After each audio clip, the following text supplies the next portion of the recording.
শুভ সকাল বন্ধুরা, সবাই কেমন আছো? নিশ্চয়ই খুব ভালো আছো।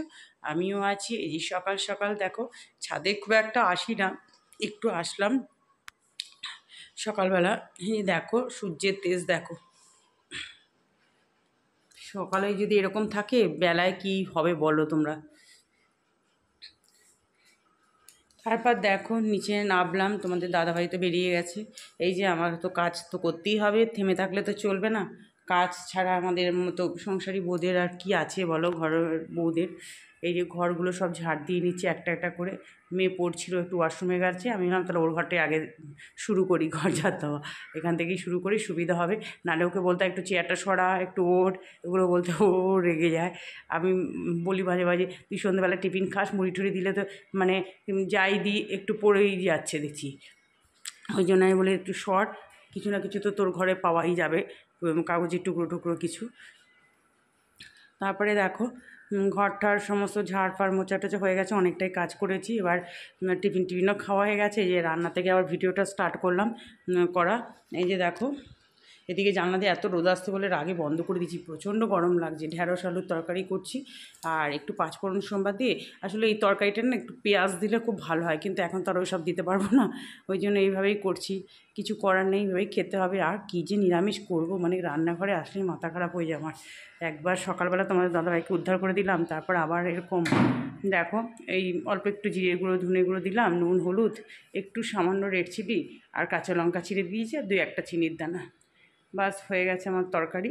তবে এখনকার ঢ্যাঁড়স তো আর সে আগে মানে যখন ওঠে যেরকম ঢ্যাঁড়স, দেশি তো নয় এগুলো, তো হাইব্রিডেরই ঢ্যাঁড়স।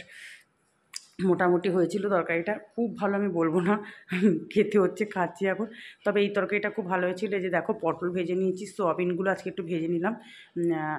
এইভাবেই করছি তরকারি, যতটা পারি ভালো করার চেষ্টা করি। এই যে আলুগুলো ভালো করে দেখো মশলা টশলা দিয়ে কষিয়ে নিই, এবার সব সোয়াবিন পটল সমস্ত কিছু কষিয়ে নিচ্ছি, তাহলে বেশ খেতে না ভালো লাগে তরকারিটা। আর এই তরকারিটা বেশ ভালো হয়েছিল খেতে। এমনিতেও দেখেছি আলু সয়াবিনের তরকারি নিরামিষই, আমরা না সোয়াবিন করলে আমরা নিরামিষটাই বেশি করি। আর ঘি গরম মশলা দেওয়া হয় তো খুব ভালো লাগে। আর আলু পটল সয়াবিনের তরকারিও খেতে খুব ভালো হয়। দেখো মশলা পুরো কষানো হয়ে গেছে, দিয়ে এবার আর মশলা টশলা একটু কষি টষি রান্না করলে তো একটু ভালো লাগে। আর আর যেহেতু সব কিছু ভেজে করেছি এটা, ওই জন্য আরও একটু টেস্ট হয়েছিল। এবার এটা ফুটবে, ততক্ষণ আমি ওদিকে আবার টুকটাক কাজগুলো সেরে নিই। ঘরের সংসারের কাজ তো কম না বলো না, কাজ তো আছেই। এই দেখো বরঞ্চ আমার রোববারে অন্য কাজটা কম হয়। হয়ে গেল দেখো ফাইনাল লুক, বলো কেমন হয়েছে। এবার দেখো বাসন টাসনগুলো টুকটাক বাসন মাজা হয়ে গেছে না, তো তরকারিটা যখন ফুটছিলো তখন ওই যেগুলো যে বাসন টাসন হয়েছে ওইগুলো বাসন মাজা হয়ে গেছে। আর এবার কড়াটা একটু মেজে নিচ্ছি, কড়া গ্যাসের ওইগুলো ওইগুলো মাজতে হয়। কড়াটাই তো মেইন, এইটাই তো সব থেকে লাস্টে বাসনগুলো মাজতেই কষ্ট। দেখো অন্য সব স্টিলের বাসন থাকে, ওগুলো একটু লিকুইড দিয়ে স্কচ ব্রাইট দিয়ে শুধু একটু করলেই হয়ে যায়, তেলটা ছাড়া নিয়ে আর তো কোনো কিছু না। আর কড়াটাই তো মেইন মাজা কষ্টের। তবে তাও আমি কড়া ধুয়ে ধুয়ে রান্না করি বলে কড়াটা করি না। তবে মাছ টাছ যখন ভাজা হয় তখন বেশ কড়াতে মাজতে খাটনিই হয়। দেখবে মাংস টাংস রান্না করলে অত খাটনি হয় না কড়াতে, কিন্তু মাছে বেশি হয়। আর যে মাছ যে ছিঁড়বে, ওরে বাবা, ওই যে পাবদা মাছ বল মাছ, যে মাছ তুমি ঢাকা দিয়ে ভাজবে ওই তেল চুচি পড়ে তো সাইড দিয়ে, খুব কষ্ট হয়। তারপরে তোমার লুচি টুচি ভাজলেও দেখবে, কড়া টড়া ভেজে তরকারি করলেও খুব কষ্ট হয় কড়া মাজতে, কিন্তু করতে হয়ই। তবে এই আমি যে স্কচ ব্রাইটগুলো ইউজ করি না, অনেক সেফ আছে, স্পঞ্জ লাগানো থাকে তো অতটা হাতে লাগে না। আর এই আসছে শীতকাল, আর শীতকাল মানে যত না বেশি ঠান্ডা পড়বে তার থেকে হাতে ফাতে এত প্রবলেম হয়ে যাবে বাসন মাজতে। দেখো গ্যাস ওই দেখলে তো স্কচ ব্রাইট দিয়ে গ্যাসের ওখানটা পুরো একদম পুছে নিলাম, মেজে নিলাম ভালো করে। গ্যাসের ওভেন টোভেনগুলো একটু, আমি প্রত্যেক দিনই তাই করি। এবার বাসনগুলো ধুয়ে ধুয়ে দেখো রেখে দিচ্ছি। আর এগুলো ধুতে গেলেই দেখবো কোনোটা একটু কিছু লেগে রয়েছে, আবার একটু হাত দিয়ে ঠিক ঠাক করে মানে ঘষে দিতে হয় একটার পর একটা। যে কড়াটা নিয়ে দেখো মনে হচ্ছে না একটু কিছু আছে নাকি সাইডে, ভালো করে দেখে নিচ্ছি, কারণ এটা আবার যখন কালকে রান্না বসাবো আবার ও দাগটাই থেকে যাবে। এবার দেখো গ্যাসটা মোচার পালা। ওই যে তোমাদের তখন বললাম স্কচ ব্রাইট দিয়ে লিকুইড দিয়ে ভালো করে আমি একটু ঘষে টষে দিয়েছি। গ্যাসের টেবিল মানে এইটা পুরো স্ল্যাবটা একদম এদিক ওদিক সব দিকেই করে দিতে হয়। তোমাদের ওদিকে ফোনটা থাকে বলে তোমাদেরকে দেখাতে পারি না। ওই মাইক্রোওভেন থাকে তো ওই দিকটাও মাইক্রোওভেন তুলে আমাকে নিচে মুছতে হয়, নাহলে তো আবার ছোটো ছোটো আরশোলার বাসা করে দেবে একদম। যে রান্নাঘর বলি না যত ক্লিন রাখবো তত, তাতেও দেখবো 2-1টা ছোট্ট থেকে এসে জুটেছে রাত্রিবেলা। সকালে উঠে দেখি না, সকালে উঠে আমি আবার সমস্ত জানো তো বাসন টাসন তো রাতে আমি ধুয়ে রাখি।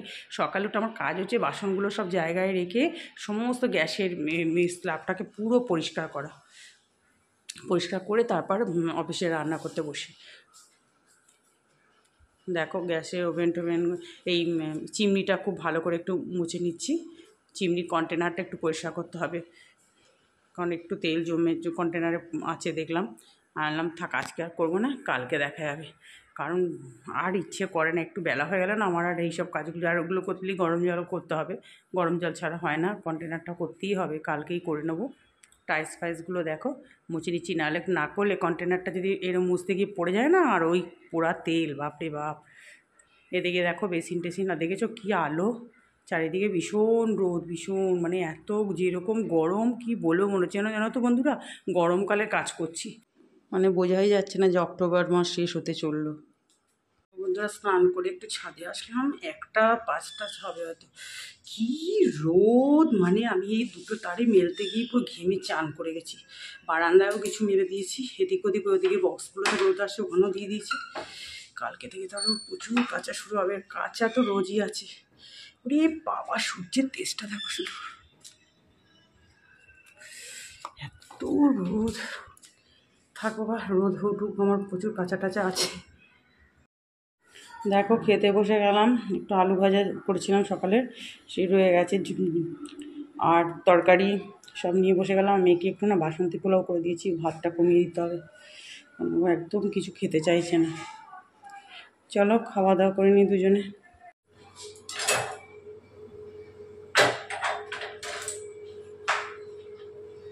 বন্ধুরা এই যে 1 কাপ চা করছি, সন্ধ্যা হয়ে গেছে, ঠাকুরের লাইট জ্বালিয়ে আসা হয়েছে।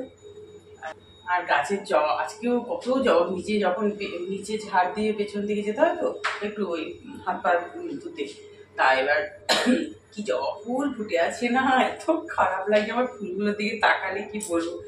এখন যেন বেশি ফুটছে, আমি এখন তোরা বেশি ফুটছে, আজ ওপরেও দেখছি স্যান্ডেল কালার 5টা ফুটেছে, ওই জামা কাপড় মেলতে গিয়ে দেখছি। সকালে তো এখন আর যাওয়া হয় না ছাদে, ছাদে তো যখন ফুল টুল তুলি ঠাকুর মুছি তখনই সকালের দিকে যাওয়া হয়, নাহলে তো পরে জামা কাপড় মেলতেই যাবে। আর কি রোজ আমার সবাই পুরো বলছে আমি বলছি যে না আমারই এত কষ্ট যে গরম। পাশে বাড়ি দিদি বলছি কালকে আমি অসুস্থ হয়ে গেছিলাম জানো, কবিতা এত গরম।